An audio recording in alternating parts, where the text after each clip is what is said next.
안녕하세요, 이승주 변호사입니다. 자, 오늘 강의할 내용은 관리비 위탁자 부담 신탁 등기에도 불구하고 관리단의 수탁자에 대한 관리비 청구가 가능하다 라는 내용입니다. 한번 볼까요? 대법원 2025년 2월 13일 선고 2024 233-1164 판결 사안인데요.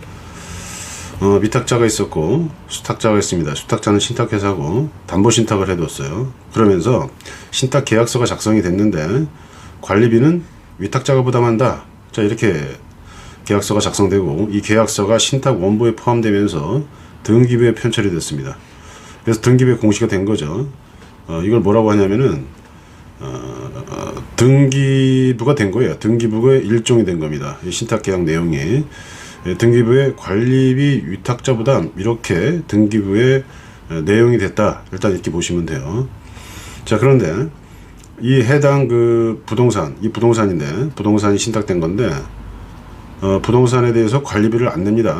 집합 건물이고, 이러다 보니까 집합 건물 관리단이 체납 관리비를 청구해야 되는데 등기부에는 뭐예요? 위탁자가 관리비를 부담하는 걸로 되어 있기 때문에 집합건물 관리단이 위탁자한테 이렇게 관리비를 청구해야 되는지, 집합건물 관리단은 소유자한테 당연히 청구할 수 있죠. 그런데 이 부동산의 소유자는 누구예요? 수탁자죠. 신탁을 원인으로 이전 등기가 되어 있기 때문에 이 소유자입니다. 신탁회사가. 그래서 관리단 입장에서는 당연히 이쪽에 청구하는 게 낫죠. 소유자한테. 청구해서 승소하면 어떻게 돼요? 집행이 가능하기 때문에 그렇습니다. 강제 집행이. 그런데 이제 원심에서는 이렇게 청구를 했는데 당연히 집합건물 관리단 입장에서는 수탁자인 신탁회사한테 청구를 해서 승소한 다음에 강제 집행을 해야 될 거 아니에요. 근데 원심은 등기부에 관리비 위탁자 부담 되어 있기 때문에 위탁자한테 해야 된다는 취지였어요. 그러나 어쨌든 대법원은 집합건물 관리단이 이렇게 수탁자, 신탁회사의 소유자인 수탁회사에 체납관리비 청구를 할 수 있다는 취지입니다. 자, 그 이유는 신탁법 4조 1항에 등기가 가능한 재산 같은 경우에 신탁 등기를 하게 되면, 요거 신탁 등기를 했죠. 관리비 위탁자 부담 신탁 등기를 한 꼴이 된 거죠. 등기부의 일부가 됐으니까.